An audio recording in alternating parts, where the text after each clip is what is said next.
Hi friends, welcome to Sukanya kitchen. ನಾನಿವತ್ತು ಕುಕ್ಕರಲ್ಲಿ ಸಿಂಪಲ್ಲಾಗಿ ಚಿಕನ್ ಬಿರಿಯಾನಿ ಹೇಗೆ ಮಾಡೋದಂತ ತಿಳಿಸ್ಕೊಡ್ತೀನಿ.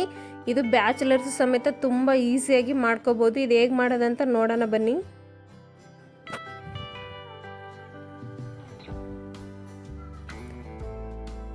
ಇದಕ್ಕೆ ಮೊದಲನೇದಾಗಿ ನಾನು ಇಲ್ಲಿ ಅರ್ಧ kg ಆಗೋಷ್ಟು ಸ್ಕಿನ್ ಔಟ್ ಚಿಕನನ್ನು ತಗೊಂಡಿದ್ದೀನಿ.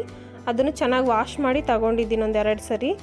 ಅದಕ್ಕೆ ಈಗ ನಾನು ಸಾಲ್ಟನ್ನು ಹಾಕ್ಕೊಳ್ತೀನಿ. 1 ಟೀ ಸ್ಪೂನ್ ಆಗೋಷ್ಟು, ಒಂದು ಅರ್ಧ ಟೀ ಸ್ಪೂನ್ ಆಗೋಷ್ಟು ಅರಶಿನ ಪುಡಿ ಹಾಕ್ಕೊಳ್ತೀನಿ. ಒಂದೆರಡು ಟೀ ಸ್ಪೂನ್ ಆಗೋಷ್ಟು ರೆಡ್ ಚಿಲ್ಲಿ ಪೌಡರನ್ನು ಹಾಕ್ಕೊಳ್ತೀನಿ. ನಿಮ್ಮ ಖಾರಕ್ಕೆ ಅನುಕೂಲವಾಗಿ ನೀವು ಹಾಕ್ಕೊಳ್ಳಿ. 1 ಟೀ ಸ್ಪೂನ್ ಆಗೋಷ್ಟು ಧನಿಯಾ ಪುಡಿ ಹಾಕ್ಕೊಳ್ತಾ ಇದ್ದೀನಿ. ಹಾಗೆ ನಾನು ಬಿರಿಯಾನಿ ಮಸಾಲೆ ಪೌಡರು 2 ಟೀ ಸ್ಪೂನ್ ಆಗೋಷ್ಟು ಈ ಬ್ರ್ಯಾಂಡ್ದು ಹಾಕ್ಕೊಳ್ತಾ ಇದ್ದೀನಿ. ಇದೆಲ್ಲ ಮಾಮೂಲಿ ಚಿಕ್ಕ ಚಿಕ್ಕ ಅಂಗಡಿಯಲ್ಲಿ ಸಮೇತ ಸಿಗುತ್ತೆ. ಇದು 2 ಟೀ ಸ್ಪೂನ್ ಆಗೋಷ್ಟು ಹಾಕ್ಕೊಳ್ತೀನಿ. ಮೊಸರು ಒಂದು 3 ಟೇಬಲ್ ಸ್ಪೂನ್ ಆಗೋಷ್ಟು ಅದನ್ನು ಸಮೇತ ಹಾಕ್ಕೊಳ್ತಾ ಇದ್ದೀನಿ, ಗಟ್ಟಿ ಮೊಸರು. ಈಗ ಹಂಗೇನೆ ನಾನು 3 ಗ್ರೀನ್ ಚಿಲ್ಲಿನ ನಾನು ಈ ರೀತಿ ಉದ್ದುದಾಗಿ ಸೀಳಿಸ್ಕೊಂಡು ಹಾಕ್ಕೊಳ್ತಾ ಇದ್ದೀನಿ. 1 ಹಿಡಿಯಷ್ಟು ಕೊತ್ತಂಬರಿ ಸೊಪ್ಪು, 1 ಹಿಡಿಯಷ್ಟು ಪುದೀನ ಹಾಕ್ಕೊಳ್ತೀನಿ. ಹಾಗೆಯೇ ನಾನು ಒಂದೆರಡು ದೊಡ್ಡ ಸೈಜ್ ಈರುಳ್ಳಿನ ಫ್ರೈಡ್ ಆನಿಯನ್ಸ್ ಥರ ಮಾಡ್ಕೊಂಡಿದ್ದೆ, ಅದನ್ನು ಹಾಕ್ಕೊಳ್ತಾ ಇದ್ದೀನಿ. ಇದು ಹಾಕೋದ್ರಿಂದ ಒಳ್ಳೆ ಟೇಸ್ಟ್ ಕೊಡುತ್ತೆ. ನೀವು ಬೇಕಂದರೆ ಹಾಕ್ಕೊಳ್ಳಿ, ಬೇಡಂದರೆ ಸ್ಕಿಪ್ ಮಾಡ್ಕೊಳ್ಳಿ. ಹಾಕೋದ್ರಿಂದ ಒಳ್ಳೆ ಟೇಸ್ಟ್ ಕೊಡುತ್ತೆ. ಹಾಗೆಯೇ ನಾನಿಲ್ಲಿ ಒಂದು ಮೀಡಿಯಮ್ ಸೈಜ್ದು ಒಂದು ಲೆಮನನ್ನು ರಸ ತೆಗೆದುಕೊಳ್ತಾ ಇದ್ದೀನಿ. ಈ ರೀತಿ ರಸ ಎಲ್ಲ ತೆಗೆದುಕೊಂಡಾದಮೇಲೆ ಹಾಗೆಯೇ ನಾನು ಒಂದು ಅರ್ಧ ಶುಂಠಿ ಬೆಳ್ಳುಳ್ಳಿ ಪೇಸ್ಟನ್ನು ಒಂದು ಅರ್ಧ ಟೀ ಸ್ಪೂನ್ ಆಗೋಷ್ಟು ಹಾಕ್ಕೊಳ್ತಾ ಇದ್ದೀನಿ.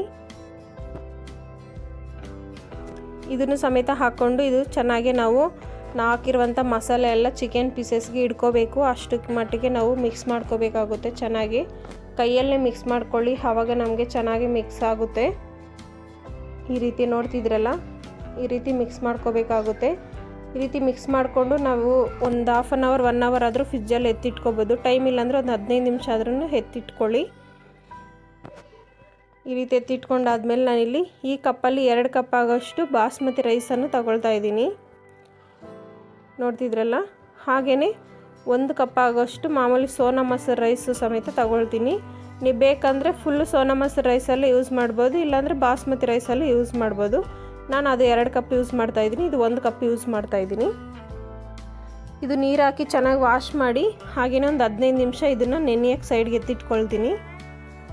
ಈಗ ಸ್ಟವ್ ಆನ್ ಮಾಡಿ ಕುಕ್ಕರ್ ಇಟ್ಟು ಆಯಿಲ್ ಹಾಕ್ಕೊಳ್ತೀನಿ. ಒಂದು 3 ಟೇಬಲ್ ಸ್ಪೂನ್ ಆಗೋಷ್ಟು ಆಯಿಲ್ ಬಿಸಿ ಆದಮೇಲೆ 1 ಇಂಚಷ್ಟು ಚಕ್ಕೆ,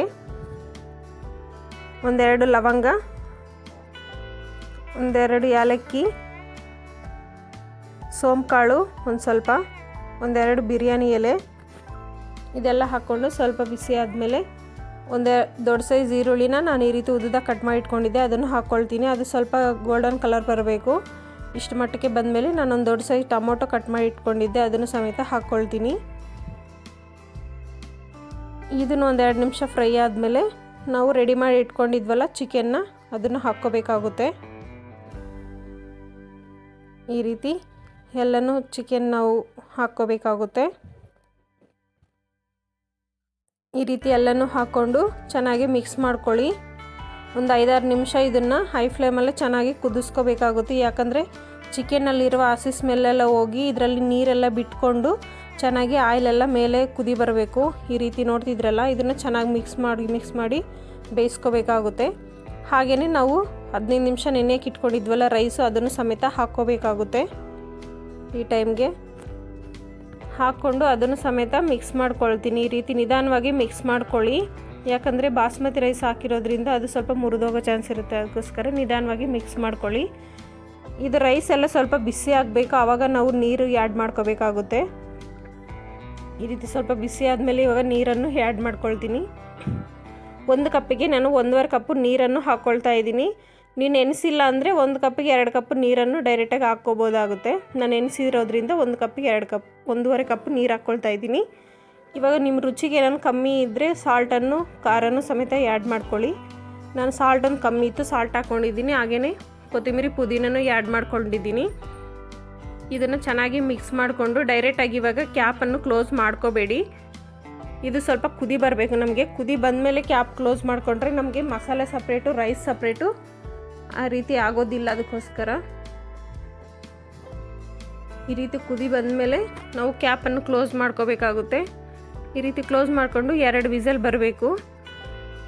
2 ವಿಸಲ್ ಬಂದಾದಮೇಲೆ ನಾನು ಪ್ರೆಷರೆಲ್ಲ ಹೋದ್ಮೇಲೆ ಕ್ಯಾಪ್ ಓಪನ್ ಮಾಡಿ ತೋರಿಸ್ತಾ ಇದ್ದೀನಿ. ನೋಡ್ತಿದ್ರಲ್ಲ ಎಷ್ಟು ಚೆನ್ನಾಗಿ ನಮಗೆ ಕುಕ್ ಆಗಿದೆ ಅಂತ. ನಾನು ಈ ಒಳಗಡೆ ಎಲ್ಲ ತಿರುಗಿಸ್ಬಿಟ್ಟು ಸಮೇತ ತೋರಿಸ್ತೀನಿ. ರೈಸ್ ಒಳಗಡೆಗೂ ಎಲ್ಲ ಸಮಾನವಾಗಿ ನಮಗೆ ಕುಕ್ ಆಗಿರುತ್ತೆ. ನೋಡ್ತಿದ್ದೀರಲ್ಲ, ಮಸಾಲೆ ಸಪ್ರೇಟು ರೈಸ್ ಸಪ್ರೇಟು ಆ ಥರ ಏನೂ ಆಗಿಲ್ಲ. ಎಷ್ಟು ಚೆನ್ನಾಗಿ ಬಂದಿದೆ ನೋಡ್ತಾ ಇದ್ದೀರಲ್ಲ. ನೋಡಿದ್ರಲ್ಲ ಎಷ್ಟು ಸಿಂಪಲ್ಲು. ನೀವು ಟ್ರೈ ಮಾಡಿ ಹೇಗೆ ಬಂತು ಅಂತ ನಮಗೆ ಕಮೆಂಟ್ ಮೂಲಕ ತಿಳಿಸಿ. Thank you for watching.